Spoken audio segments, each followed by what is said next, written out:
correct at halftime of a game like that? Yeah, I mean, they came out and, we had a pretty clean plan. We knew what we wanted to get done. The only question was going to be kind of the quarterback situation, but, I think we were pretty upfront with our guys of what it was going to be, and if it was this, it was going to be that. And, our guys came out, they executed.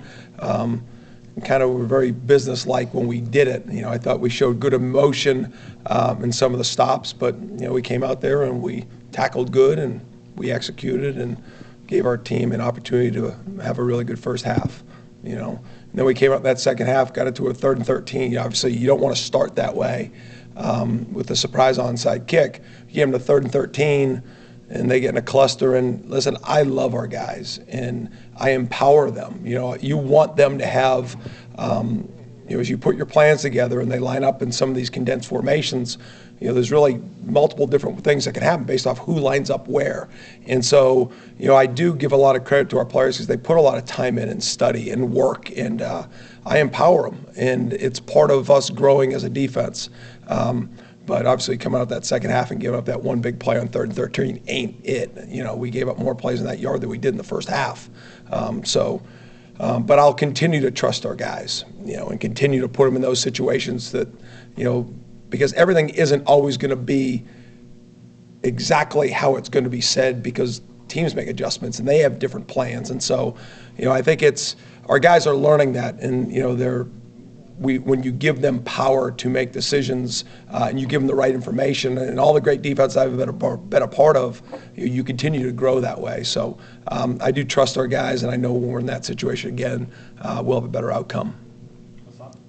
Yeah, Jared Verse talked about it after the game, not just getting Fabien Lovett back, but not just his presence on the field, but what he brings, leadership-wise. What did you see from the defense? Did that have a little more spark with his return, and how do you think he played? Yeah, I think there's a bunch of guys. Obviously we got Fabien back. Jared has been a little bit limited in, just practice, and he's starting to get back. Even having Amari Gaynor back, what that impacts in practice and the preparation going in games. I think it's all part of it. But, Jared was really impactful on some of the plays. I mean, he didn't play a lot, but if you break it down on point production per play, he's as high as anybody we had. Can you walk us through, you mentioned the touchdown play in the second half and empowering players to make decisions. I guess, what does that entail? Is it pattern matching stuff that's getting kind of... Yeah, it's like, you really don't do it, run fits, pressures, what I mean? Now, there's sometimes you empower guys on certain pressures based off formation splits and things like that, or even, teams that check with me's, you give the linebackers some tools, because sometimes things happen really quickly and they need to have the information so they can make those decisions. But anytime you're playing coverage, splits matter, who's where matters, and, there's, whether it's 3 over 3, 4 over 3, whether you bring a guy from inside or outside the box, whatever it all is. But at the end of the day, everybody's got to see it the same, especially in the moment. And that was just something that we didn't see it the same, when that play happened. And, it's a group of guys that I do trust, and we'll get it right. How valuable are the games like that one where I think Jamie was the only guy who played more than 40 reps? You're able to kind of get younger guys in. 39, I think, yeah. Yeah, a lot of guys banged up and less than 100%, kind of getting them some rest, especially going into a rivalry game this weekend. Yeah, I mean, you don't really think about it as rest as you're going through the game, as you see it as opportunity to get guys in the game. And, sometimes you got to, guys don't want to come out. I mean, you play and you practice. This is such a preparation sport. You train 6 days for one opportunity. You only get 12 guaranteed. And so, you want to make it where when you finally get to game day, like, your guys want those reps, you know what I mean? Because that's the work that you put in. You want to go out there and showcase what you've done individually and collectively. And so we're getting to that point. But it was good to get guys in at the end of the game, but we got to stop people when those guys get in the game. It seems like that linebacker group, you've got a lot of guys that bring a lot of, I don't know, just preparation, intensity. It seems like a good group in terms of like their professional approach. Is Tatum as good at that kind of stuff as you've been around in terms of just a guy who wants to be as good as he can be? Yeah, I mean, I think Tatum brought something to that group, but, the guys that are playing right now, Kalen DeLoach, DJ Lundy, Brennan Gant, Mari's getting back. I mean, those are all guys who've been playing now for 3 years, and they've been playing a long time. So, they've been able to go through it and learn from their experiences while they've been here. And that's part of improvement. You go through things, whether success or fail, and you get better at things. Now, Tatum just had a lot of experience, just wasn't here. And so when you add him into that group, and he came from a league. He came here for a reason because he wanted that competition. He wanted that experience playing at a school like Florida State. And so we got his best when he got here because, he had something to prove. And I think that's just his mindset. And again, I've said it before, he comes from one of the best high school programs in the country. And that shows out. And so to combine him with the guys that we had, I think that created that type of room. Jamie Robinson was obviously productive with tackles the other day, but it just seemed like from a speed standpoint, this might have been the fastest and most confident he's played all season. I guess, how do you evaluate the way he played, and was he indeed playing at a higher speed than maybe he's been previously? I don't think so. I think there's, just certain times he got put in some situations that it was showcased, and playing safety in our defense, sometimes you've got roles that you do such a good job that the ball doesn't come to you. I think, I would think a lot of quarterbacks are aware of where he is because he showed the ability to go get the ball, in the pass game. So, I think sometimes when the ball isn't thrown your way, that's a compliment, but it stays, you got to stay on that because, you don't want to create those opportunities. So, I think Jamie had 3 picks during the week of practice, just trying to get those things in that way. But, we involved him a little bit more in the run fits and the pressures because he is a good player. We're trying to get him showcased and trying to make sure we put him in a position where he can make the plays that we know he's capable of. I thought he did a good job of that Saturday. When you watch Miami this week, prepare for them, how much you take from film, the last 2 weeks, because they, the last 2 weeks, 8 turnovers, no touchdowns. Their starting quarterback got hurt against Duke, was out last week. So how much you take from that film, and how much you watch from last year? How much you watch? What's the preparation for Miami this week look like from film side? Yeah, well, with the change of staff and play caller, a lot of the film goes towards this year, and some of it goes towards that staff and the play callers from past years. Anything that would have come from our game last year against them was purely personnel study. Just our guys against their guys. But from a scheme standpoint, it's all this year's film.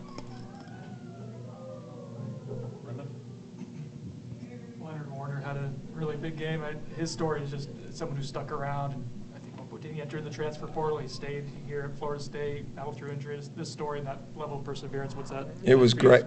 Yeah, it was great. We give out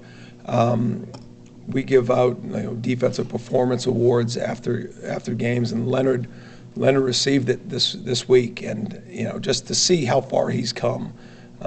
He was a starting linebacker 3 years ago. We moved him to defensive end because we thought that would be the best. He went from a starter to a backup, then he got hurt, and he's traveled the long road. But he bleeds garnet and gold, and this place means a lot to him. And to see him go out there and have success, in an ACC game, it was good for him. It's good for our defense, but that's part of what football's so special. Guys like Leonard Warner, guys like CJ scoring that touchdown. I mean, those things, those are team building moments, and it was really happy for Leonard to have the success that he did on Saturday. Adam, we hear about, Coach Norvell talked about preparing as if Van Dyke's going to play. You have to, I guess, because you don't know. But what does that even entail? Because is their offense different when he's behind center as opposed to what Garcia is? And this week you didn't know if Sims was going to play, so I guess you're kind of used to this. Yeah. And when Sims doesn't play, does it feel like, well, I guess we just wasted some hours preparing for nothing? And yeah. So how do you do that? How do you communicate it to the players? This is what we expect. If he's playing, this is what we expect if the other player's playing. Yeah, a bunch there, Corey. I mean, no, you're good. That was good. I like how you said, isn't it for if you put the work in and it doesn't show up, but that's our profession. You could plan for this formation when this happens and it doesn't show up. And then you make a decision, all right, do we carry this over the next week or do we just do away with it? And, that's sometimes even when you install calls, you want to make sure that you're using those week to week so that kids understand how important it is to prepare, even though it's different that you're going to use it. But with the quarterbacks, you always have to prepare for all of it. Last week was last week. This week is a little bit different. I don't say some coordinators are very specific to personnel, and so the offense will change. Sometimes just the skill set of the player will change what the result of the plays look like. You know what I mean? Like the ball will go. Some quarterbacks, one-on-one throws, they have a certain relationship with receivers, and the ball's going to come out the hand. Some kids are really conservative. Some guys in the zone read game will constantly pull it. Some guys only pull in the red zone. Some guys, if you give them one read, they'll go by the book. And so I think when we're preparing for different people, number one, you have to prepare for all of them, because if it happens, that's what you needed to prepare for. But in this case, this week, really they play three guys. If Van Dyke plays, we know who he is, but what is he this year with this offense and with this play caller? We know what 13 is with Garcia because he started last week. We know what the Brown kid 11 is because they use him in roles. So, yes, you're going to have – and then when you come to your players, we sit down on Tuesday morning, and I'll go through every position. And these are the guys that are playing. These are the guys that are injured. This kid could be probable. If he plays, this is how we're going to treat this guy. This is how we're going to treat that guy. And so I think you're very matter of fact, and you tell your players, listen, we don't control how it's going to look, but if they show up, this is what it's going to be. And so, because I don't think you ever want to leave your players to speculate, right? Because we all go crazy. So I just tell them exactly what I think and what I know and trust myself about the facts, and then give them that type of story. Obviously, you don't want to end a game giving up points, but how valuable is that time for those young guys to get out there, and what did you see from some of those? It would have been more valuable to get the stop. Is there value, though? Yes. People, you get better through success and failure. I know that's it, but yes. And, even to see a guy like Dante Anderson who lost containment on the last play of the game, and it wasn't just his wrongdoing that allowed the ball to get in the end zone on a scramble. We should have made that play. But, to see his frustration, what does that mean for Sunday's practice? What does that mean for his off season? What does that mean for his growth? And it's different for different people. If you fail and I fail doing the same thing, we may react differently. Success same way. So there is nothing like getting out on that field on a Saturday and be able to taste what that is. And so anytime we have those opportunities, you want to take advantage of it, but we never want to let them score, that's for sure. Two things, Coach. The nature of this rivalry and just the nature of this sport will humble anybody, but when you do see an offense that might not be operating at full efficiency as Miami is, does this give you guys the opportunity to dictate terms maybe to an opponent? And I guess the nature of the rivalry will prevent you guys from being overconfident, but does it give you the opportunity to maybe dictate terms if you see an offense that's shown vulnerability? That's our job, to make offenses vulnerable, and listen, right now, this is one of the best rivalries in sports. As a kid growing up, these uniforms, when you think of college football, these are two of the uniforms you think about playing. And now to have the opportunity to have an impact on what that result's going to be on Saturday night is humbling, and it's inspiring. And, every game is important, but, this one obviously feels different because of what it is in the rivalry. And we're still going to prepare for whatever their offense has done over the last 7, 8, 9 weeks, and with whoever's going to play out there. And I'm just going to do the best to get this defense prepared to go play our best. And last question: what candy is the Fuller family going to give out tonight for Halloween? Say that one more time. I didn't understand the question. What kind of candy will the Fuller house be giving out for trick-or-treaters tonight? Are you coming? I'm not is this coming for by. you or for the regular kids. trick-or-treaters? The kids out there. Are you there. trying to scout? Is this a scouting report thing? Yeah. I text Corey. He's got that answer. So, yeah. Awesome. Thanks, Coach. Thanks, guys. It's the first time you've asked a question in like 3 weeks. I'm not, just making sure we're on the same page. I'm sure, yeah, probably the big candy bars, I'm sure.